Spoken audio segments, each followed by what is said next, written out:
Well, welcome, Mob Crew. Thank you guys so much for tuning in. If you guys can hear me all right, please put a 1 in the chat. Good to see everybody. Happy Friday. Hope everyone's doing well. For those that are new to the channel, welcome. I am Chris with Monsters Under Our Bed. We cover true crime, mystery to the missing. And let me just make sure that everybody can hear me. See those ones? Awesome. All right. My nose itches. So today's going to be kind of a short live show. Just going over some latest details, and because we're going to be going out there and looking for DeOrr Kunz. Just over a week from Monday, this coming Monday, Labor Day Monday. I think we are going to go out either a week from that Monday or the Tuesday. So let's see, today's Friday. So we're about 10, 11 days out, something like that. So not too much longer until we go out there. Really excited. Thanks to you guys and all your support. We're able to do this. Even just you being here and showing your support means the world. And I wouldn't be able to do what I do without you guys' being here. And so I just can't thank you enough. And then a special thank you to the people who had bought things on my Amazon wish list. They were mostly items for the trip that's coming up. And so I did receive, we did a little special show for the members, but I did receive some latest gifts today. I got a couple of memory cards for the cameras because we've got kind of like a GoPro, but it's a cheaper version, but it's waterproof that I'm going to attach to myself because I'll be diving in the reservoir. Steve will be on the boat, and he's got a special sonar that he's going to be using. And so really excited. But I just wanted to say thank you. I did receive those today. And for those that did pitch in, thank you so much. That's awesome. And but before we get started, we always like to give back by featuring the missing, and then we'll get into today's show. And so today we have Jasmine Gonzalez. I think I featured her the other day. She's still missing, 14 years old. Missing out of Phoenix, Arizona. She was last seen, let's see what it'd be now, 4 or 5 days ago on August the 27th. It says near 23rd in Cabell. She is 5'2", 113 pounds, brown eyes, brown hair. If you have any information, you can call 602-262-6151. That's Jasmine Gonzalez, missing out of Phoenix, Arizona, just 14 years old. So hopefully prayers for the family and they find her soon. Then we have Adam Fuselier. He went missing at the Glacier National Park. That is in Colorado. 32 years old. He is believed to have been climbing Mount Reynolds on Tuesday. So that was a couple of days ago.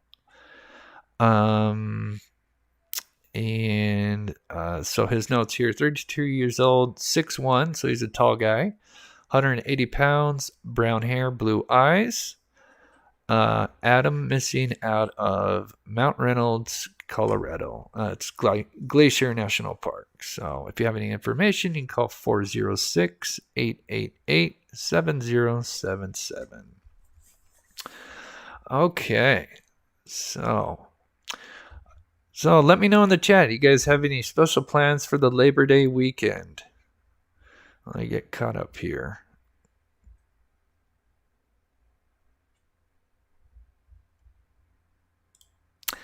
Haley Shoop, thank you so much. She says, hi, Chris. Hi, Haley. Thank you so much for the $5 super chat. You are so awesome. Everything helps, and that goes towards the funds for looking for the missing. So thank you so much. And that really helps, especially during a time when we go out, because we'll probably be gone for I think we're planning about a week. So this will probably be one of my longer trips that I've been out there. And so excited to do this. and can't wait. And we've got all the gear thanks to you guys and Steve and a few others. But yeah, let me know in the chat if you guys got any special plans, and I'm going to load up this video. For those that may not know this case, I will do just a brief timeline. And then today, I thought we'd focus on kind of a certain theory. And yeah, but we'll get started with the timeline. And let me get this video ready here. Jumped over here. So for anybody that has not heard this case, this is DeOrr Kunz. He's the little guy in the middle, 2.5 years old. This happened on July 10th is when he actually went missing. They arrived at the campground in DeOrr, Idaho on July 9th. And like I said, I've got actually the timeline written down, so that's something we'll look at as well.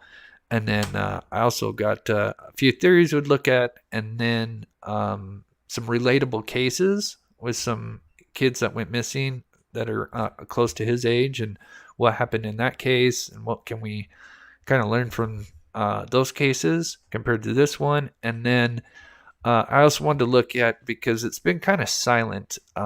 It seems like, every anniversary there's kind of something. And it seems like after that it's the space bar. It seems like after the 6-year anniversary, it's been for the most part quiet. There has been some things, and we'll look at those, but yeah, after the 6-year anniversary, it kind of quieted down, even though there's still stuff going on, and we'll look at that. So, Mary Beth says, I work for a home insurance company in Florida. Needless to say, I have to work thanks to Adelia. Oh my gosh. Yeah, I was watching the Storm Chasers when it hit landfall, when it hit the land, and it was so wild to see them. There was a bunch of them on YouTube Live, and it was wild. It was cool because they were out there trying to help anybody they could, and it was really fascinating. Yeah, it sounds like you're gonna be busy. All right, I'll go ahead and play this, and I'll keep my eye on chat. And so here is the everybody that was involved, and so we have Isaac Renwald. He is not related to the family. He is a family friend of Grandpa here. And then we have the parents of DeOrr. We have Jessica, and we have Vernal, who is also known as DeOrr Kunz Sr. So go ahead and play this. They arrived at the campground late on the evening of July 9th, Thursday evening. It was very late. It was dark. They say they instantly went to bed. From day one, law enforcement told us that all of the people at the campsite were considered persons of interest just because they were simply there. DeOrr Sr. and Jessica Mitchell, the parents of young DeOrr, Grandpa, Jessica's grandpa, and another man named Isaac Renwald, who was a friend of Grandpa, who apparently at the last minute decided to go camping with them.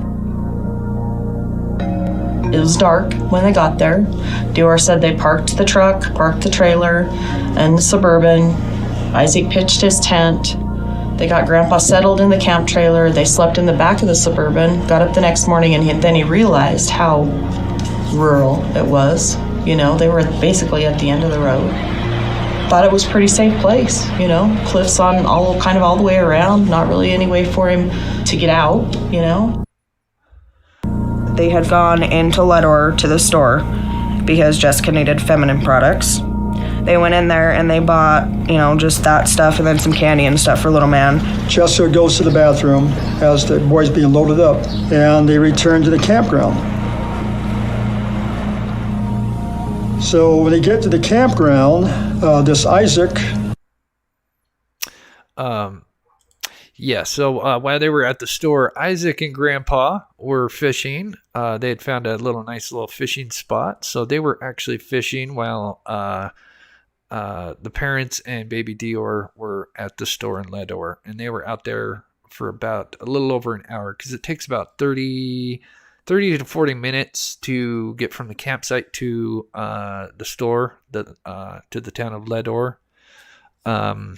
So yeah, it would at the very least they're going to be gone for a little over an hour, just because of the distance, and the road is really tough, and so you can't drive really fast. Apparently they've made it a little bit better, but I've driven on those off-road dirt roads. They got a bunch of rocks, and you have to be very careful, and so you got to drive a lot slower. But anyway, so they're fishing, and then the family is going to come back.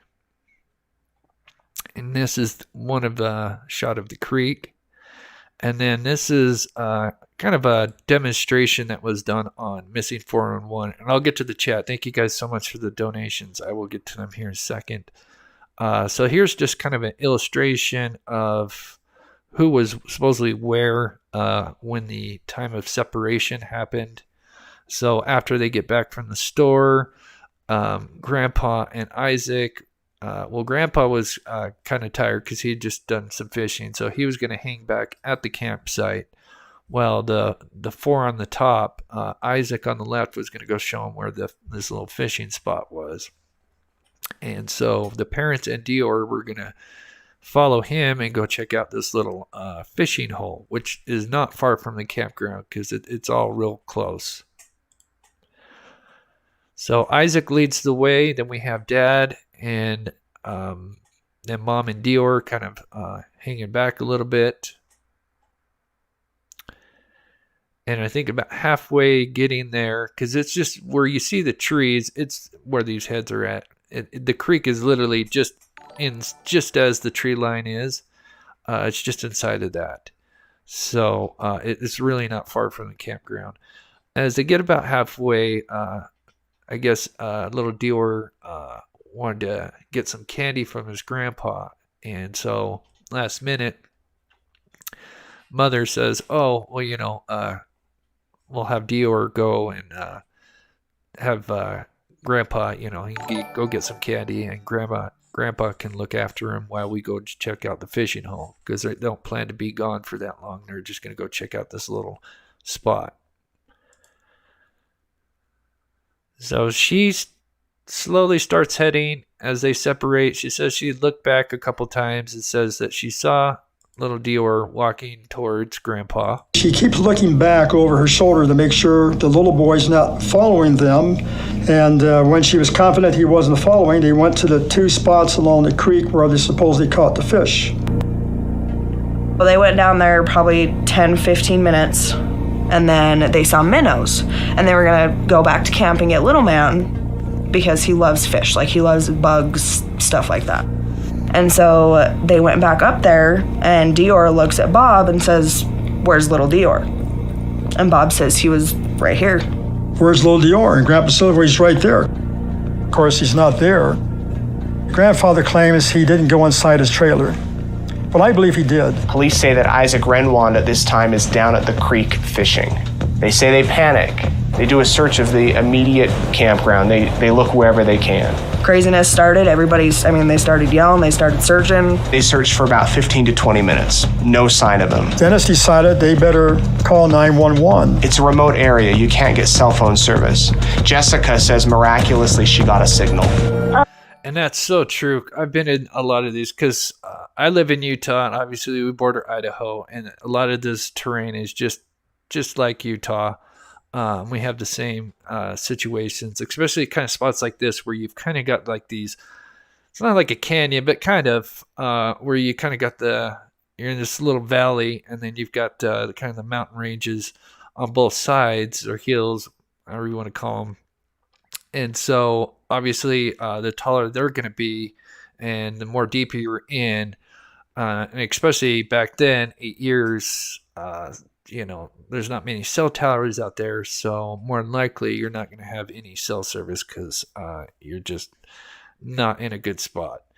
And so you would have to go as if you're leaving the campsite and going to Ledor to eventually get out of the canyon, more or less, to get a signal. So apparently that's what they did. So let me grab this chat because it's going crazy. Oh my gosh, you guys are amazing. Hutch61, thank you so much for the $10 super sticker. Thank you so much. That's so awesome. Please show Hutch some love in the chat. Gail Hurd, likewise, thank you so much for the $10 super sticker. You are so awesome.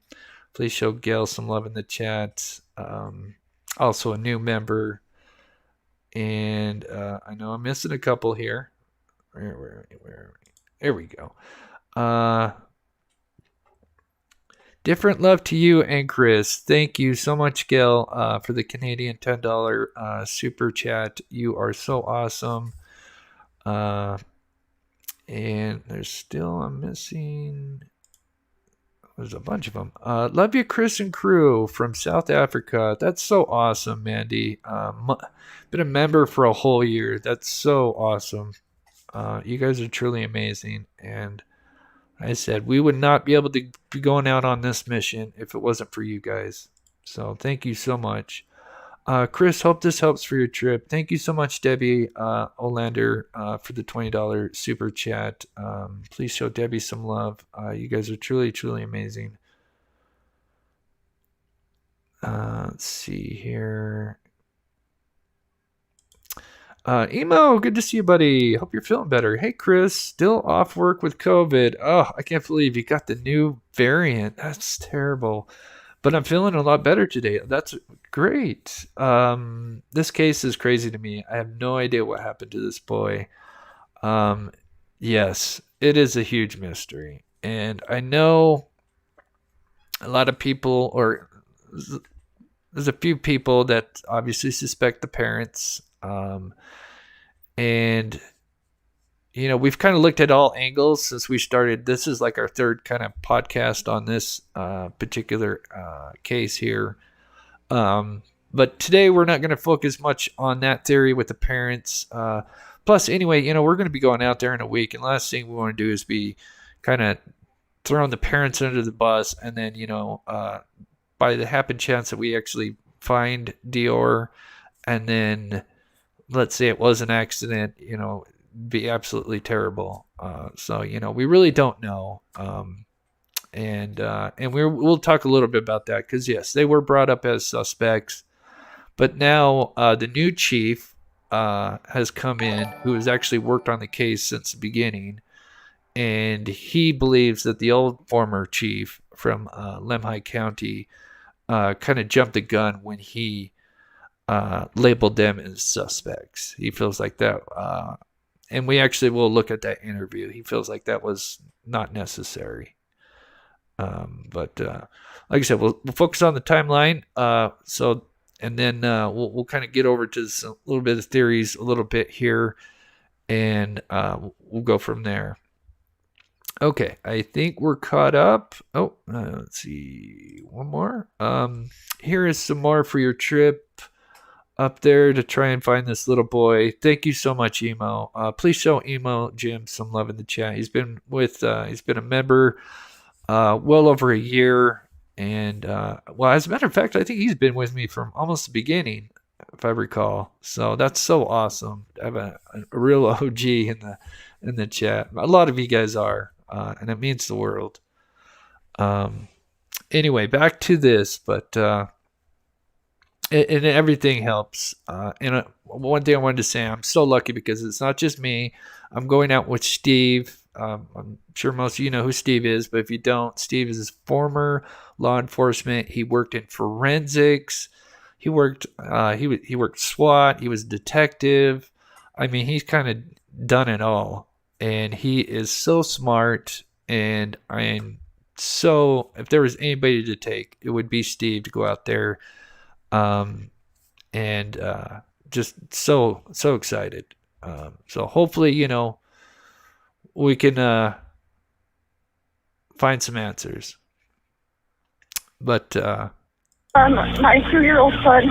Okay. So We can't find him. Dior hops in his truck, goes down. Okay, so that was just a basic timeline. Now let me just pull it up for those that might be coming in. And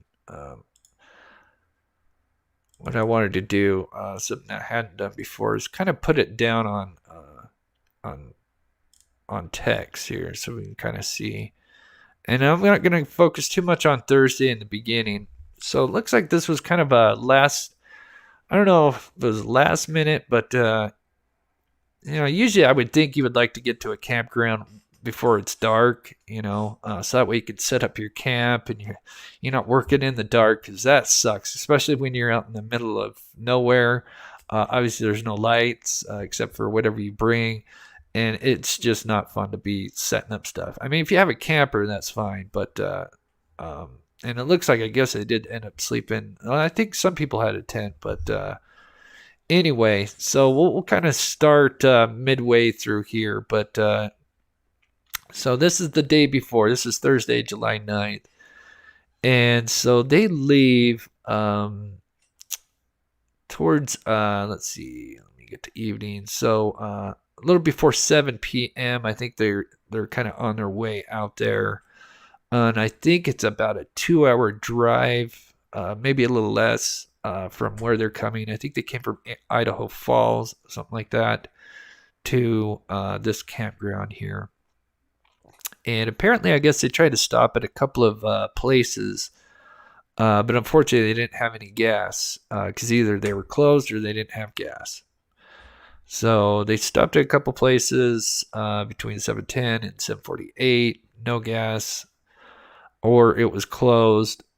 And then they actually got there. Let's see. So they ended up at the camp at approximately 9:30. So yeah, it's kind of late, and that's July, so I mean it would have been just barely getting dark at that time, but still it's dark.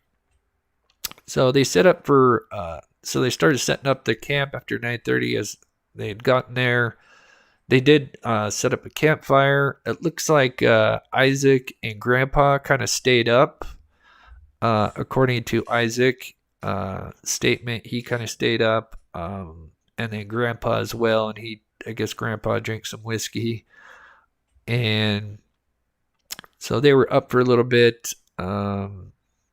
Let's see, and it looks like Jessica and Baby fell asleep about midnight, and then the next day, so Friday, July 10th. So Vernal. So it looks like Mom and the child, I think, were the first to get up. So it was Jessica and baby DeOrr that got up, I think, at like a little before 8. Vernal woke up last between the three of them. So they ended up having breakfast between 8 and 9. Isaac woke up a little bit later at 9:30. He ended up eating breakfast and then actually ended up going back to bed because I guess he stayed up kind of late. And then we have, let's see, moving on. So after breakfast was done, then we have, according to Vernal, the father, he worked on the truck for 20 to 30 minutes. And then about that time is when they decided they needed to go to the store for gas and for feminine items. And so they left at, they left town at approximately 10:30, 10:40. At the same time as they left, I believe Isaac and Grandpa went down to the fishing hole. So they're at the fishing hole while mother and father and son are heading to the town. Let's see. Woke up at about noon. Just So okay, they kind of went back there. Then we have noon. So Isaac said he woke up a little before noon. So they left the town at approximately 10:30. Left the town on the working truck. Okay, I think this noon thing is off. So I'll have to fix that. Anyway, so the family's at the store. They get there at 11:35. They do actually have receipts. So it looks like they were there for about 40 minutes because they have 2 receipts, one at 12:18, one at 12:24. Then they leave the store for the camp at 12:35-ish, which is a 40 to 45 minute drive. Then they would get back to the campground at about 1:10. And then remember, as they get back, this is where, so they apparently sat by the fire, all of them kind of grouped back together at about 1:20. So they're sitting at the fire for about 10, 15 minutes. And then Vernal said that around 2 p.m. is when DeOrr normally takes his nap, which I have a theory about, and we'll talk about here in a bit. Bob was asked to watch DeOrr. And then at approximately 1:25 is when this whole little thing happened where they all kind of, Grandpa stays behind and they were all going to go check out this fish hole. So this is supposed to happen around 1:25. And then, so they're gone for about approximately 10, 15 minutes. And at 1:45 is when they come back. And that's when they realized that DeOrr was gone. So between, according to this timeline, sometime between 1:25 and 1:45 is kind of when DeOrr goes missing. And they start looking for DeOrr right away between 2 and 2:15, it says. Then they search for DeOrr for about 20 minutes. After not seeing any signs of DeOrr, and I guess Vernal had driven his truck around for about 5-10 minutes, and same thing, they're all kind of searching, they can't find anything. Finally, Jessica and Vernal, they go driving, and they go obviously away from the canyon, and they both end up, Jessica calls first at 2:36, calling 911, and then literally 2 minutes, and I think while she's on the phone with 911 is when Vernal gets a hold of 911. So that is the timeline. That's something I'm going to kind of play around with, because the person that designed this, it's actually quite well done, but the people that put this together, I think they're a little biased against the parents, and so that there's a lot of things in here that kind of have questions on who said what. So I need to look into this a little bit more. So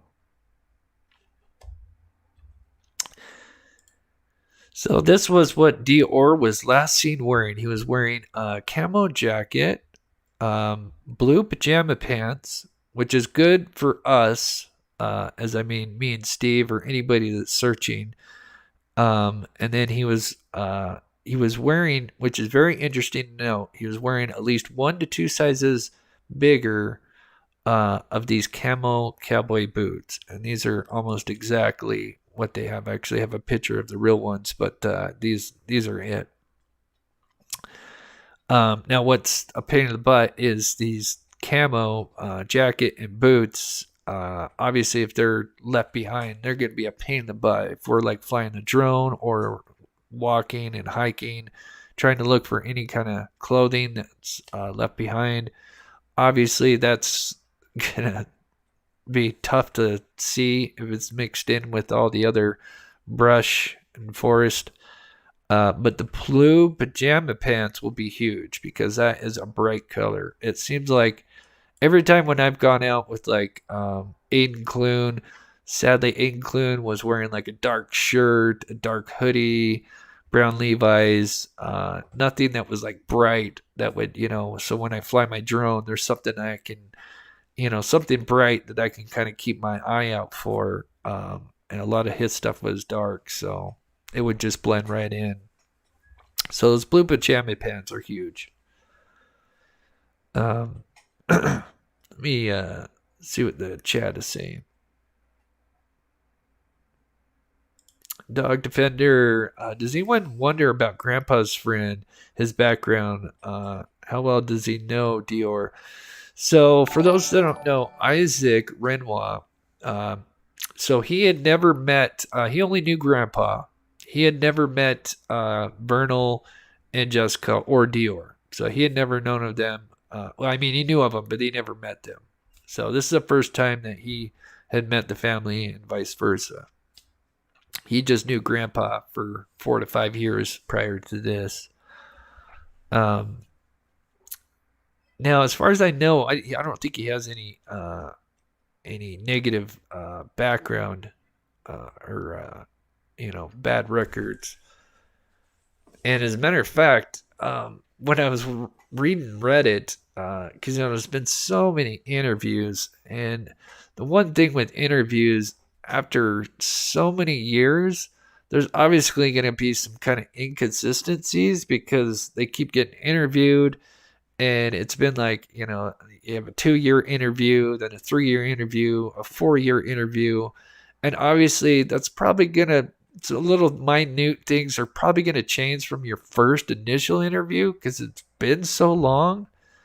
And that's what this, the current Lemhi County Sheriff, he agrees with, there's going to be some inconsistencies when there's so many interviews and it's been so long that you might end up kind of twisting some things around, just, not on purpose. So looking at some of the scenarios, and we're not going to dig too much into this, but we'll focus on one because, like I said, we're not really going to focus on the parent side of it because we're just a week away from going out, and we're just here to find Dior. That's our concern. But so what is out there? There are bears, grizzly bears. There are black bears, but I don't know. They're I don't know how prominent they are in actual Idaho. I'm sure there's like a few, but in this particular area, it's grizzly bears. Now they're obviously not as mean as a black bear, or a bear is a bear, but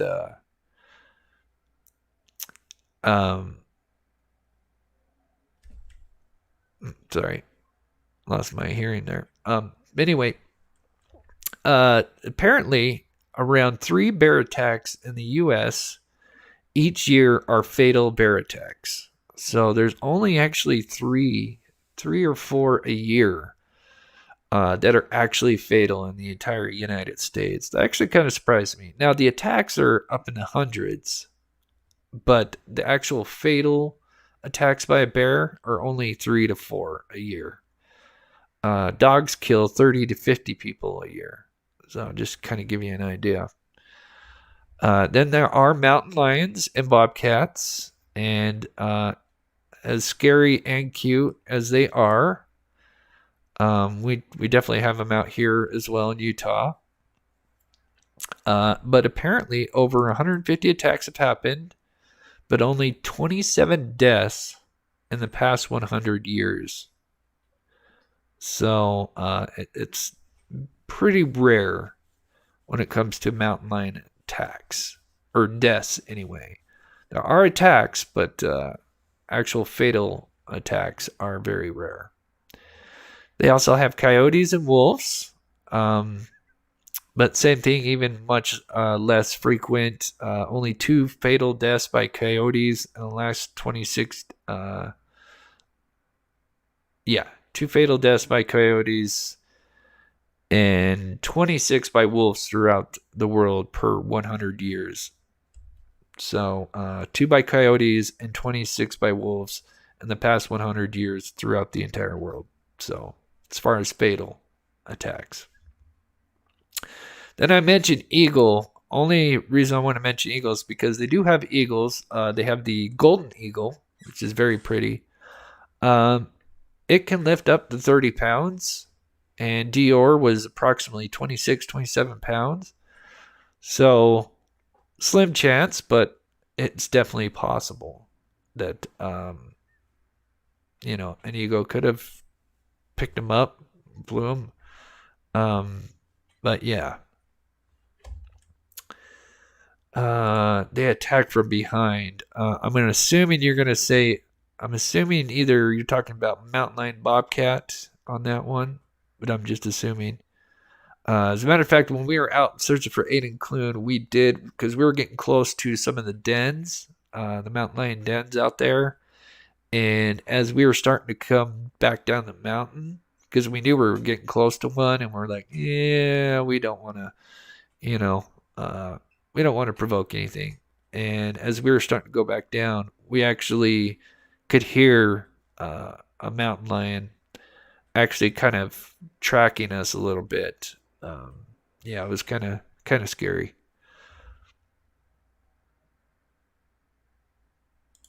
Where the wind blows, they don't eat human hair. Wolves eat everything. Eagles will try to carry off children. Yeah, it's still kind of wild. Gail says grizzlies are the worst. I think black bears. Now, what's interesting is actually you're kind of right, because apparently, I guess grizzlies, even though I think black bear is the scariest, grizzlies, I guess, are more erratic. As when I was looking this up, so they're kind of unpredictable. Usually, unlike a black bear, they'll usually, like if humans are around, they'll usually just avoid the humans. But apparently they are, if you do get close, they are kind of unpredictable. So, yeah, I guess you are kind of right about that. I guess it's on perspective, but.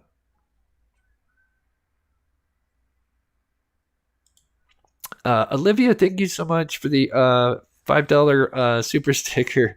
That's cute. Thank you so much. Please show Olivia some love in the chat.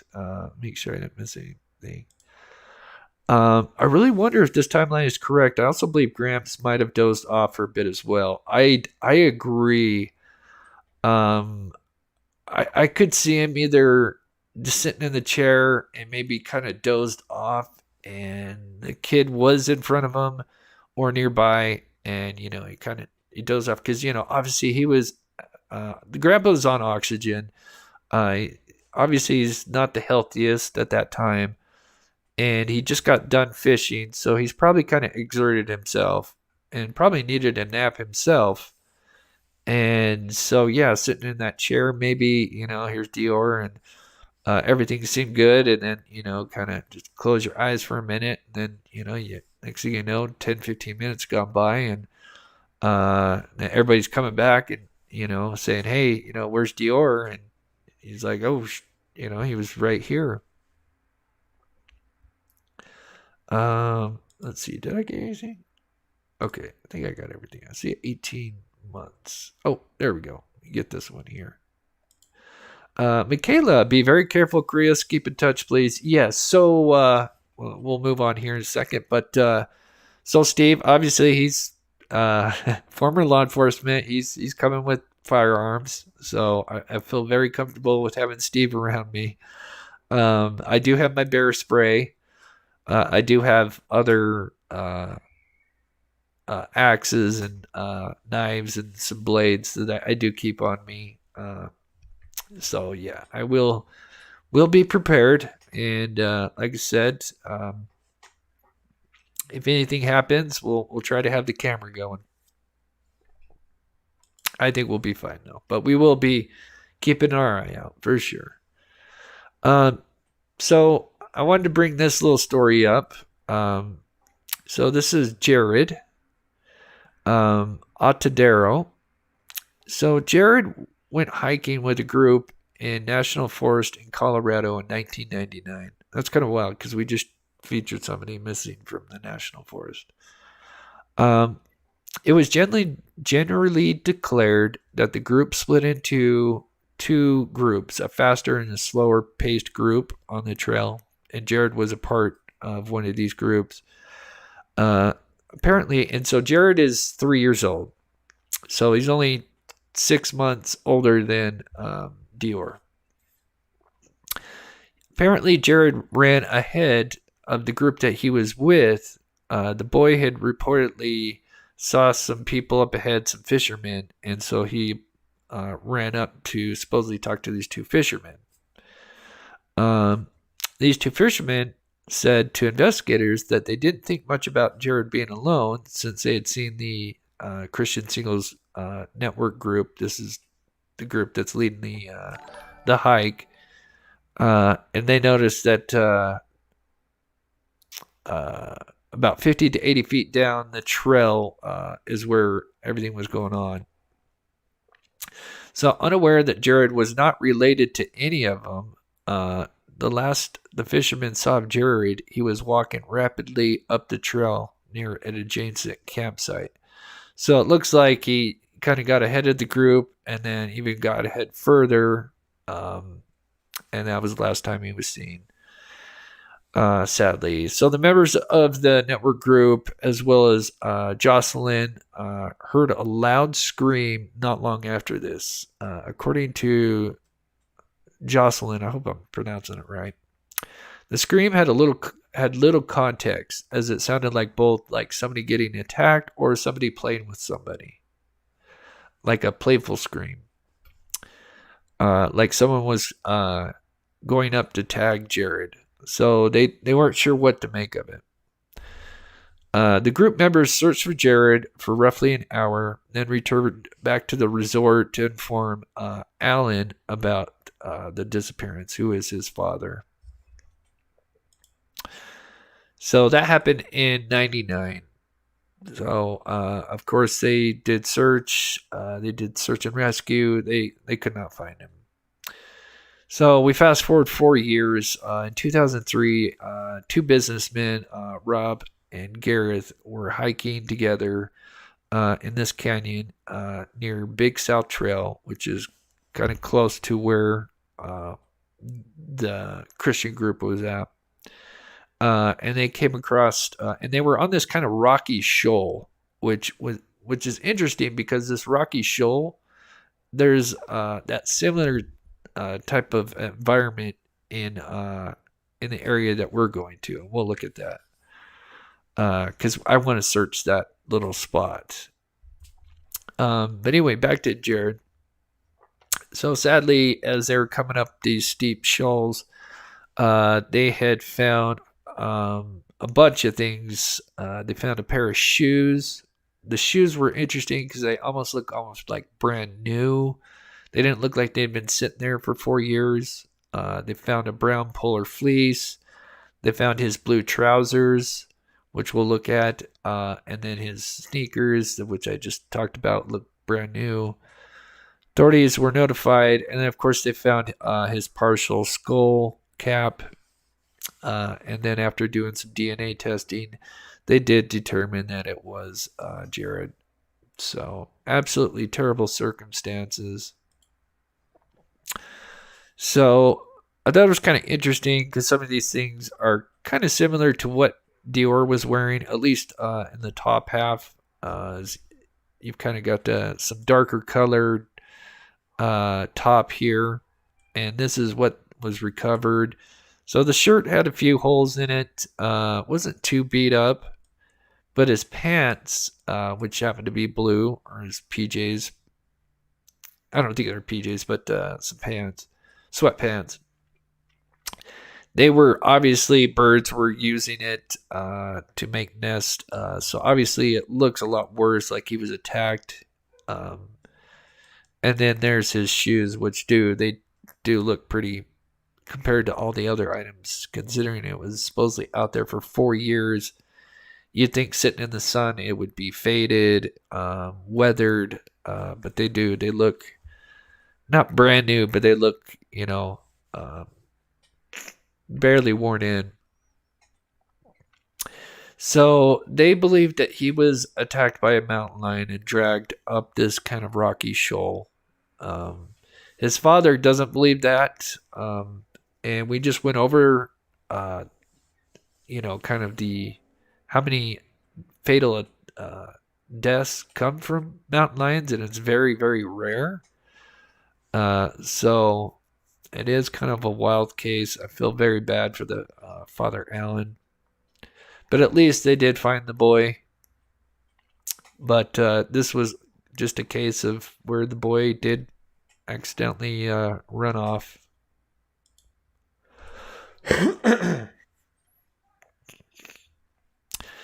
So then we have, so could have Dior wandered off and fell into the creek or the lake, which is totally plausible, although they did search the lake multiple times. They did divers.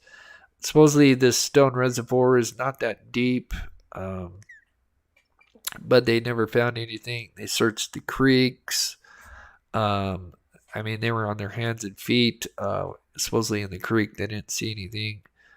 But I have to refer back to the case of Kylie Rodney, where you have somebody that ends up in the lake, and they supposedly scoured the lake, yet didn't see anything. And this is an entire car. This isn't just like a little 2-year-old that went missing. This is an entire car in a lake that they overlooked. And then, of course, AWP comes in and finds it literally less than an hour of being on the water. My thoughts on that, I wonder if maybe because usually when you do searches like this, anyone's been part of a search, you do grid searches, and then you have usually some kind of equipment that you can kind of like tag to say, hey, I've been here. I wonder if there was just, in the Kylie Rodney case, I wonder if there was a mistake and that somebody accidentally said, hey, yeah, I did that grid search there, and where her car was at. Just a theory, but was off.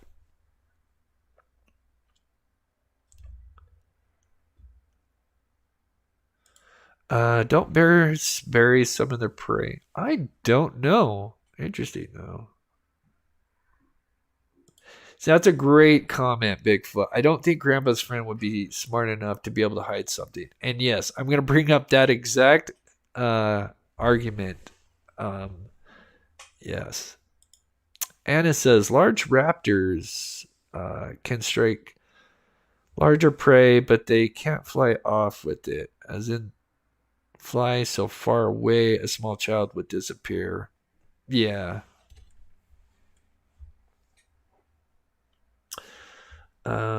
Checking chat here.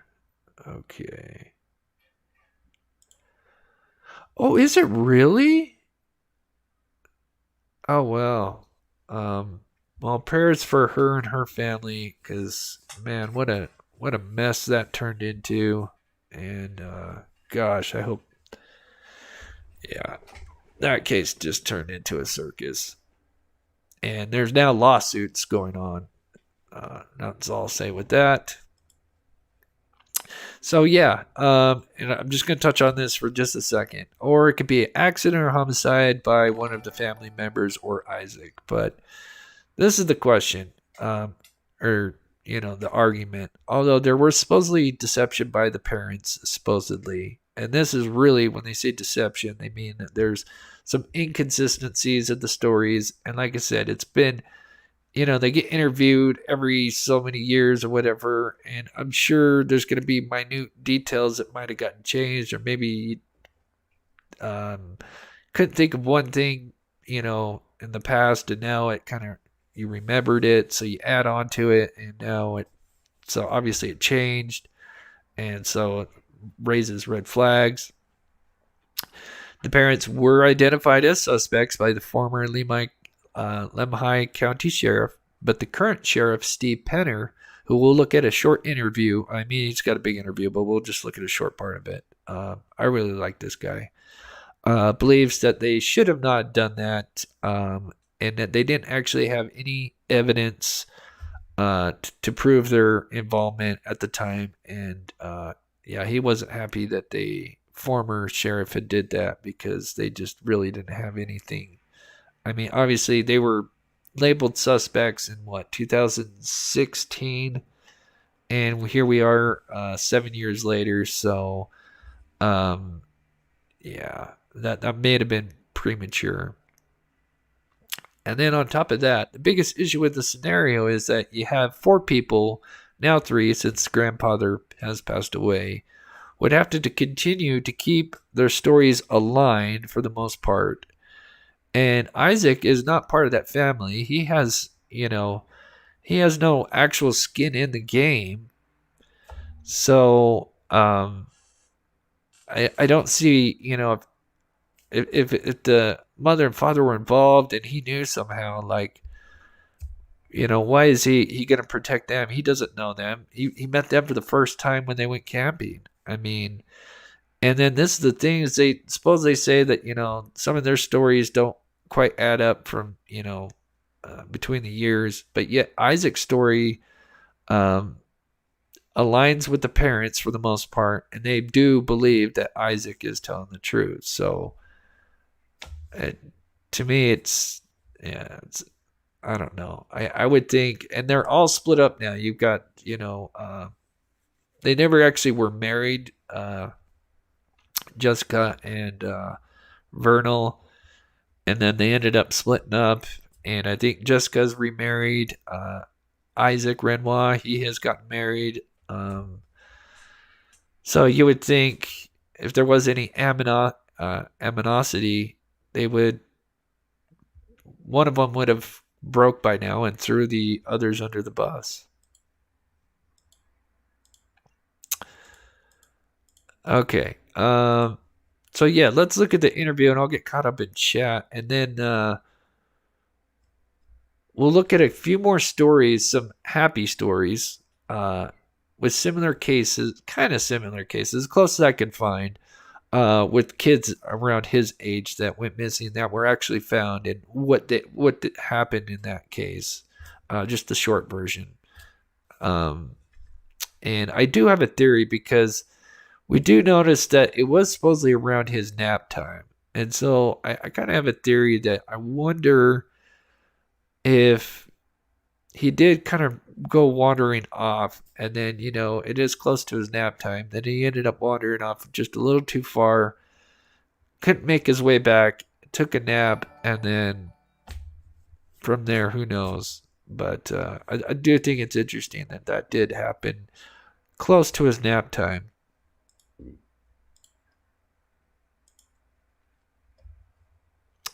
So this is the former sheriff. That first night fluid worked.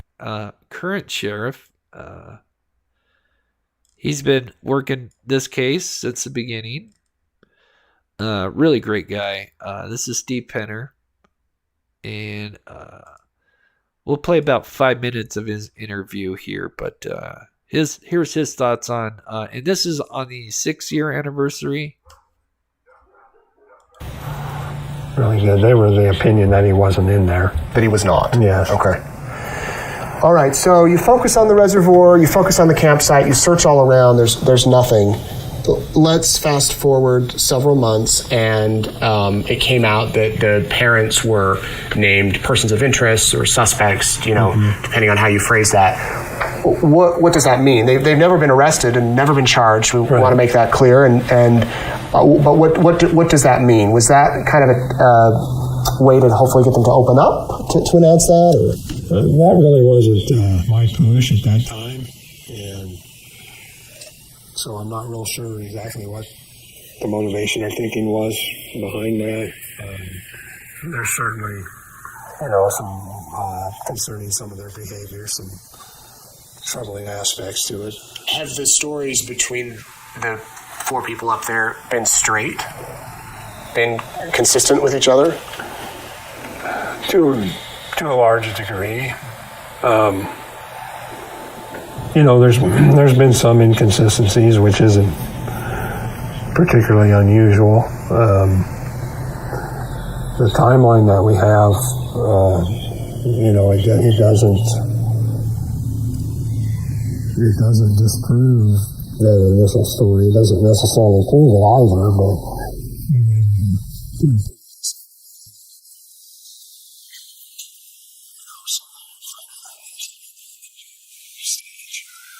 in the 6 years since this happened, have the parents continued to cooperate with you? yeah, they're accessible. If I need to talk to them or ask a question, we're able to do that. How about Isaac? Yeah, for the most part, yeah. Grandpa Bob has passed away, for those unfamiliar, but up until his death, was he available? And Yeah. And, you know, I think every summer since you've gone back to the campground and done searches that aren't public, you'd hate to get a bunch of people up there, but one of the thoughts is during those searches, because it's been so long and so many people have been through the campground, I mean, is there any sort of evidence that could be left up there at this point? There is. I mean, you look at the elevation and the climate and the weather up there, and, you know, if you're on the east or north slope, you're under snow for close to 6 months out of the year. So, and then after that, it's a dry climate, so things, you know, they don't decay that fast. I believe a year or two, maybe 3 now, you all found a hunter who had died years ago, or his body was recovered. Yeah, that was in that was in 07 we did that. He went missing in 75. 1975, and he was found in 2007. I believe it was 2007. So it's not unheard of No. to still find human remains. There have been private investigators brought into this. Some have been more public than others, or all have been public in one way or another. And there was the one a few years ago who... Okay, so I just want to jump in here. So we've had multiple private investigators. We had the original one, Voight, and he was a retired marshal. He was the first one. Stood by the parents, and then at the end felt like they weren't being honest, so he bounced out. Then we had our second PI, which is Philip Klein, I think is the name. And so he was a part of their group, but he quickly turned on them and labeled them, persons of interest. And a lot of people close to the family feel like he has made up some things. I don't know one way or the other, but they certainly weren't happy with him. And they had originally hired him, then they fired him, and then he just kind of stayed with it on his own accord. And then they would eventually get a third one, which is Marshburn. And I think he's still currently working with them. And he is interesting. I like him because he's not like... One thing I think I've learned from PIs over the years is it seems like the ones that are always out there getting attention, and this may not be all of them, but they may not always have the best motives. And Steve is the one who's really kind of also helped bring that to light and has taught me about that is, the more that some of these PIs come out and it seems like they have ulterior motives. And I'm sure a lot of you, especially if you followed my channel, can relate to and know what I'm talking about as far as PIs just in general that I've kind of covered and whatnot. But anyway. It's almost because he said that he found human remains there at the campsite, or a bone. And you all did investigate that lead, but what did that turn out to be? That was actually the bone that I picked up. It was a bone you found? Yes, he was up there at that time, and I was walking around, and which we find bones all the time. So that was wild. I didn't know that. And yeah, he made kind of a big deal. Oh, we found a bone. And it made it sound like it was his team that found the bone. But it was actually Steve Penner that was out there with them. And he's the one that found the bone. So it just kind of goes to show you, some of these guys may just be kind of out there for the publicity. Pretty routine. And the way that works, if we can't tell what they are, then we'll photograph it. And we'll... Okay, I'm going to skip this forward here. He just talks about that they, made sure it wasn't a human bone and it was just an animal bone. Particular bone came back. When we sent it to... We weren't able to find any. So it was an animal? looks like it had to. Well, there was things collected and that type of thing. It's kind of a routine thing you would do in a case like this. Yeah. There's been so many rumors about this case from day one, really. Social media posts and things like that. Are there any rumors you want to clear up today about things that have been said that aren't true, or things that maybe are true but have been twisted? I think the main, kind of one of the main things for me is that there's been people associated with the case that have formed opinions. We've ruled this out or we've ruled that out, and that's fine. They can have that opinion, but I just, they don't speak for me or this particular case. That's ownership on their part of what they have or think or believe, and we still kind of keep our eyes open, and there's multiple theories as to what could have happened, and we try to explore them all as we get information that comes in. So, how many sleepless nights have you had? I don't know. Poor guy.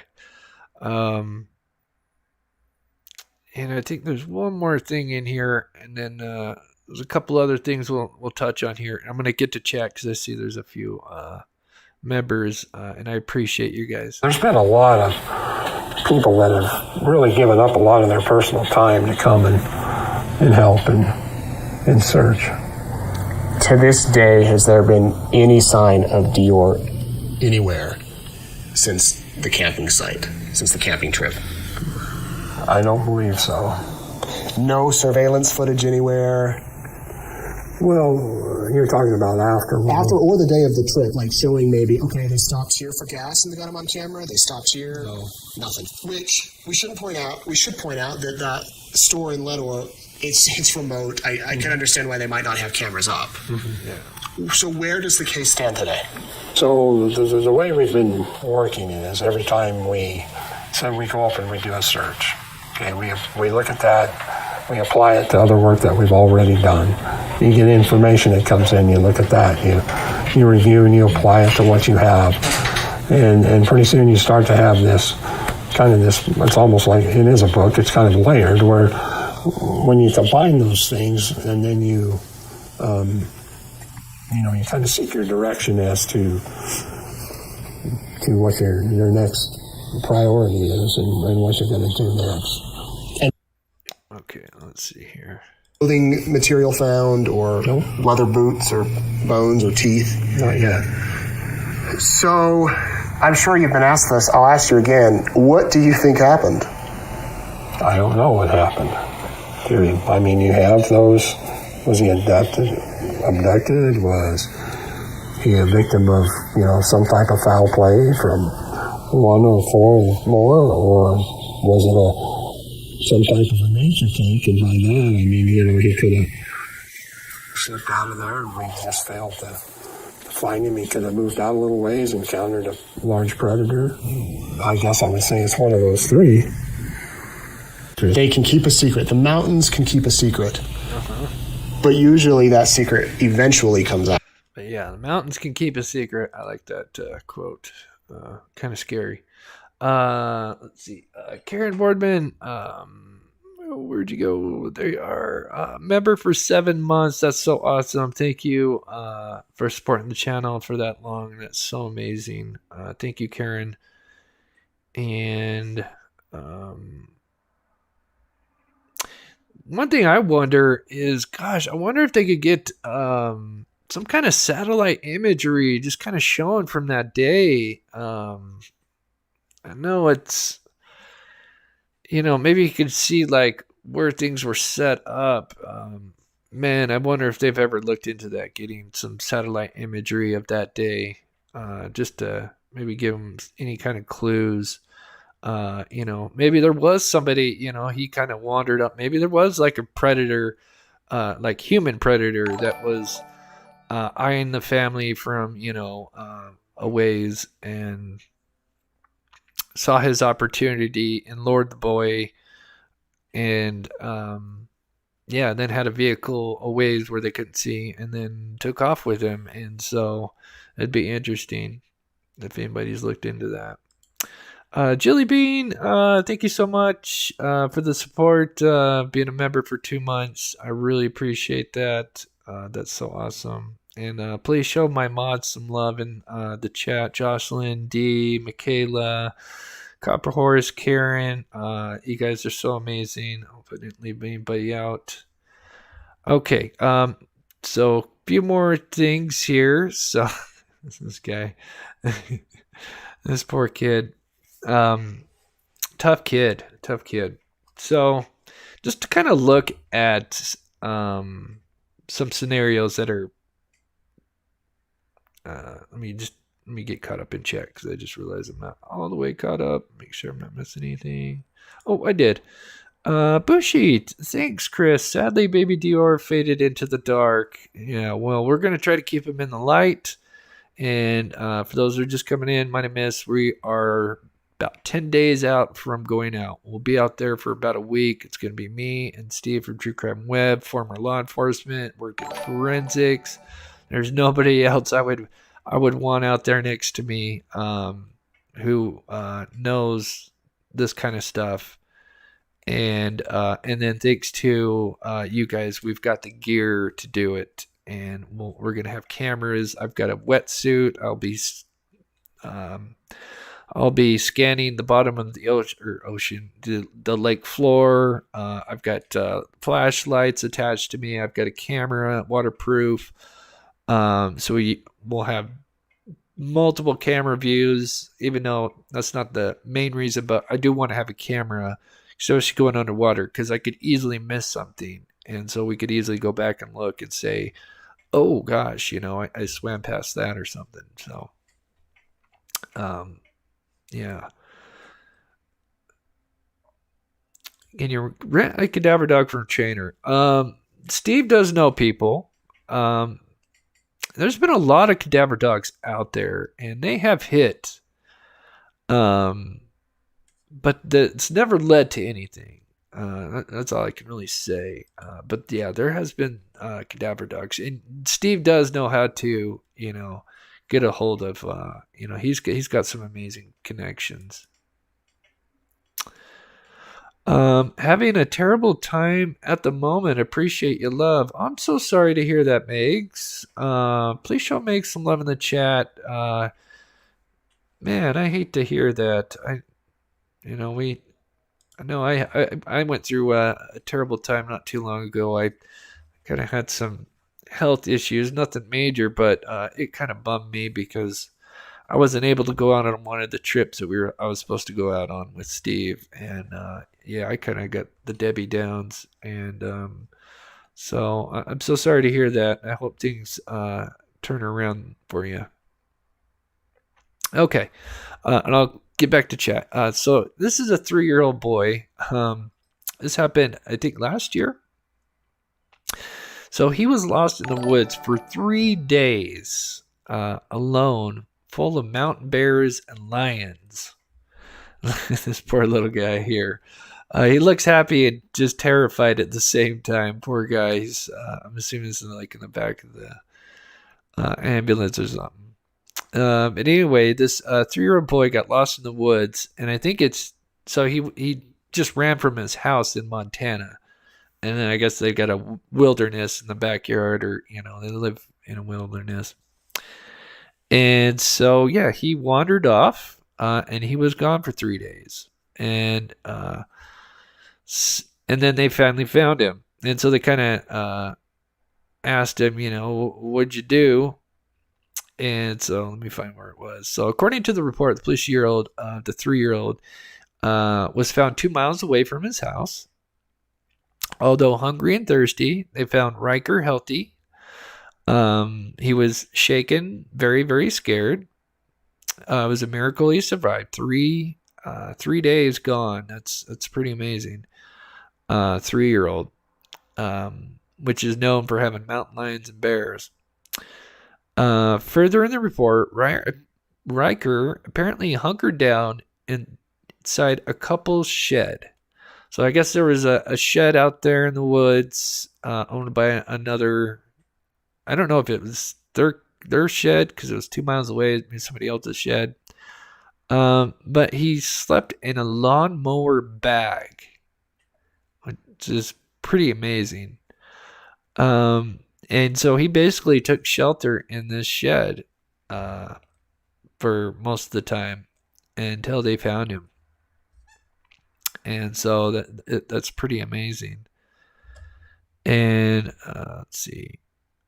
Sorry, Riker stated to the police that he just went out. So apparently, according to Riker, stated to the police that he just went out to walk alone. And when he got tired, keep in mind, tired, he stayed where they'd found him. So he must got tired, was close to the shed, and crashed. And so I wonder if maybe that have happened to Dior just because it was close to his nap time and he wandered off to a certain, wandered off for about a quarter of a mile or something, or maybe a little more, and then maybe found a little spot to crash, and then who knows from there. But yeah, what a great ending. And then here's another one. Kentucky toddler lost in woods for days. I think this one's 4 days, if I recall. A 22-month-old Kentucky toddler. So not even 2 years old. Not even 2 yet. Survived in the woods alone for roughly 3 days. Okay, so it was 3 days. After he went missing over the weekend. Eldon Howard was with his son Kenneth outside their home Sunday evening when Howard walked away for a few minutes. The toddler was gone. So the toddler's name is Kenneth, I'm assuming. And the father, Eldon, searched for his child 30 to 45 minutes before calling 911. 3 days later, rescuers would find Kenneth on Wednesday afternoon, nearly 1,800 feet from his house. It's approximately like 3 football fields. No, that's like a third of a mile. I think that's a better way to do it. Third of a mile. So they didn't go too far.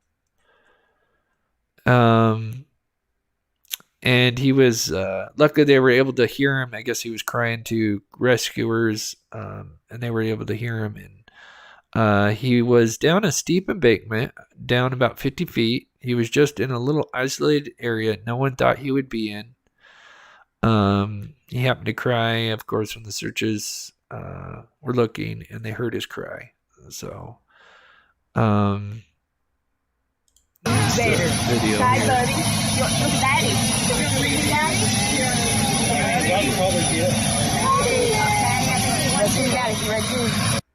Wow. So that's amazing. 22-month-old little guy missing for 3 days with no major injuries. So okay. Just let's see. There's 1 or 2 things left here. Let's see, where is it? So I was trying to look because it seems like after the 6-year anniversary, there really hasn't been much going on in the case as far as being out. So I'm glad we could bring a little bit of attention to the case. And because it seems like I said, after that 6-year anniversary, there really hasn't been a lot of stuff. Now, I do recall, and I don't know which year this was, it was between like the 4th and 6th year anniversary. Chris Penner, the guy that we just saw the interview with, he did apparently find something that was supposedly related to the case. Obviously, he's not wouldn't say anything. So I'm kind of curious to know what they found. Was an article of clothing. But they did apparently shut down the campsite for a while because they had found something. But of course they went acknowledge anything more than that. Let's see. So this was something I found because, like I said, I just couldn't find anything. So this is the latest thing that I could find, like up to date from any news report. So this was posted last month, August 15th. So just about 2-3 weeks ago. 8 years ago, DeOrr Kunz Jr. went missing, and now investigator Klein is back on the case. So. Now, Klein, of course, is the one that's kind of heavy against the parents. He believes the parents are responsible. He supposedly tells this local 8 News that he was hired on by a family member, not the immediate family members, obviously, but somebody in the family, according to him. And they want to remain anonymous. And so he's supposedly back looking into the case. And let's see. Of course, he doesn't have anything good to say about the parents. But I did notice something interesting down in here. Now, I don't know if this is real. Let me move this over because this might not be able to see this. So... So after, like I said, this report is really just Klein being kind of interviewed and saying, "Hey, I'm back, and I've got this dirt on the parents, and we're going to try to finish the case, and yada yada yada." Anyway, Alan Browning, who is the family lawyer right now, there was a guy that commented in the comments who says they are Alan Browning. Now, we don't know if this is the real Alan Browning, so please take this with a grain of salt. But I did just want to read a little bit of this because I thought it was interesting. If it was true, if this was the real Alan Browning, because this is literally like the latest stuff to come out from this case, because other than that, it's been quiet. So it says, "I represent the members, family members of DeOrr Kunz. As far as we know, none of the family members hired Klein. Mr. Klein tried to frame Vernal, the father, by calling a meeting of all the Kunz family members, no attorney is allowed, and telling the family that Vernal had failed all of his polygraph tests. This was a lie. Vernal had in fact passed the polygraph test, which is interesting. I haven't heard that before. He had been given, and that's the info in Klein's notes that I obtained later. He then told Vernal, so apparently Klein told Vernal that the FBI helicopters were coming from Quantico and they were going to lock up Vernal for life. Yeah, it sounds kind of overly dramatic. But he could make it go all the way by taking a plea deal. So basically he was bluffing by saying, "Oh, they're coming for you, but if you confess, well, you'll get a plea deal or whatever." And it goes on to say, "I have the transcript of that meeting from a recording made by one of Vernal's family members. If Local 8 News would like a copy, I would be happy to give them a copy. I think the general public would be appalled by what Klein was doing and saying at that meeting." After Klein said this, Vernal came out to me, told me what was said, and asked, "What is he talking about? I don't know where my son is. That's what I had hired him for." So kind of interesting. Then there's one more post. I guess he came back a day later, or no, the same day. And this one's interesting. Take it with a grain of salt. So it says, Vernal also took it upon himself to search. So it says the father is taking upon himself to search for a son among the vagabond campers after receiving a tip from someone who believed they had seen the child matching his son's description in a campsite inhabited by a couple who were camping illegally and did not want anyone interacting with the child. He spent everything he had turning his pickup truck into a vehicle like those folks live in. So a van life situation. Attended a large meeting with thousands of folks in attendance, checking out every campsite, wearing a body cam. So apparently he's saying that Vernal is going around to campsites and checking to see if he can find his son. Therefore, he had heard from Marshburn. Now, Marshburn is apparently the current PI, who believes that the family members are not guilty. And it says that therefore he had heard from Marshburn, who had zeroed in on one suspect. That suspect would not speak to Vernal. That's all I can say. You will get the rest from Marshburn. So take that with a grain of salt. I don't know if this is true, if some guy's just acting like he's Browning, but that would be wild if that was true. Or parts of that were true anyway. If Marshburn, because if he did have a suspect, that would mean it's not the family members, because he believes they're innocent. So, or he's open-minded anyway. I don't want to speak for him, but anyway, kind of interesting. Yeah. So let me check what's going on in the chat, and I'll tell you what's coming up here. Make sure. So let's see. Okay. We get that, Michaela. Okay, I got you, Michaela, right? 18 months. Dem Rogers. Okay, I missed yours. Dem Rogers, thank you so much for becoming a member and supporting the channel. Yes, now is be a great time to become a member or support me on Patreon. Both of those sites, I have exclusive content that I'll upload, and when we come to these kind of trips, we're going to have tons of footage and tons of extra stuff, behind the scenes content that we'll be uploading for the members. So now would be a great time to become a member. Susan Nunya, member for 12 months. Man, we got a lot of members hitting that 12-month mark. That's awesome. Love your coverage of cases. Thank you so much, Susan.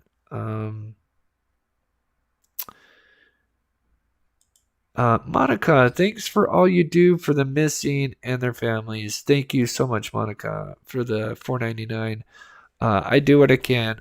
Like I said, from day one, if my channel was ever to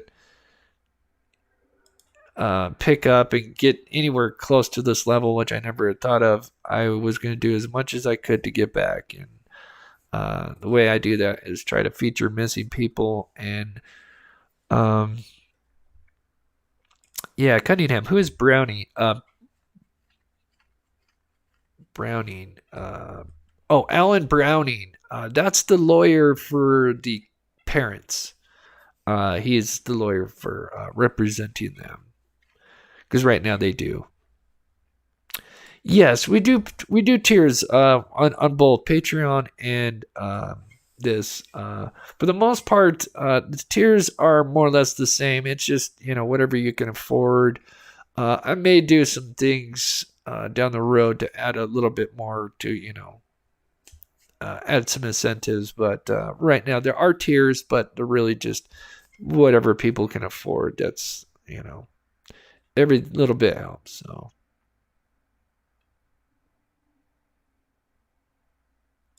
Sub Rosa, I know. I definitely need to be a member, long-time listener. I do appreciate Chris's channel. Thank you, Sub. I know you've been with me for a long time, too. And a lot of people you have. And it means the world to me. Okay, so yeah, we're going to be going out there 12 days from now, approximately. And let me see, did I miss anything? Oh, and what's coming up? So I was thinking about doing a live talking about the latest Buster Murdoch interview, but I was so disappointed. It's going to be in my video. I'm just going to do a short video on that. It was so disappointing because they make it seem like he's got this big interview, and it's a 3-part series, and it's an hour each. And I swear, for those that haven't seen it, so it's an hour each, so it's 3 hours, and it's basically a documentary. It's just a documentary. And I swear, each episode probably has 2 to 3 minutes of him being interviewed in each episode. And then it's kind of spread out. There's like a 30-second clip here and then 30-second clip here.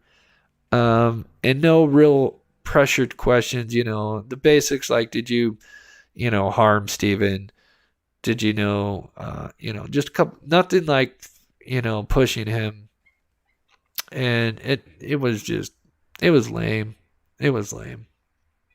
I mean, the overall story, I mean, the documentary was decent, but, it was made out that he was going to do this big interview, and there wasn't anything. I mean, he was interviewed for like 7 minutes, 10 minutes tops. It was lame. Dem Rogers, I just joined Patreon. Looking forward to the post. Oh, that's awesome, Dem. That's so amazing. Okay, thanks, Chris. You're welcome, Cunningham. Good to see you in here. Hope you're doing well. This channel does a good job of shedding light on the forgotten. First time I heard your motives, I thought, yeah, but you certainly put your whole heart into this cause. Thank you so much, Toy. That means the world to me. You have no idea. So thank you so much to everybody that donated. And of course, just thank you to everybody just taking their time out of their Friday to watch my show and support the cause. You guys are truly amazing. Campsite was shut down. Yeah, they actually shut it down. I can't remember if this was on I want to say this is between the 4th and 6th year anniversary. I'd have to go back. There's so much. But yeah, they did. They suppose they had found something. And they shut down the campsite. But then there was nothing from it since. So, But, yeah.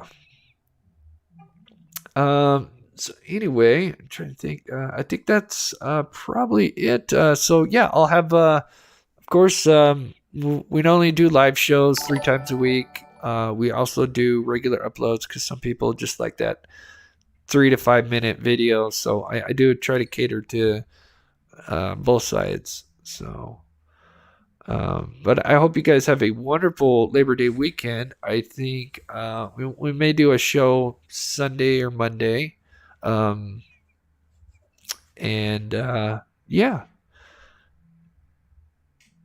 Oh, I heard something come in. Let me see if I can find it here.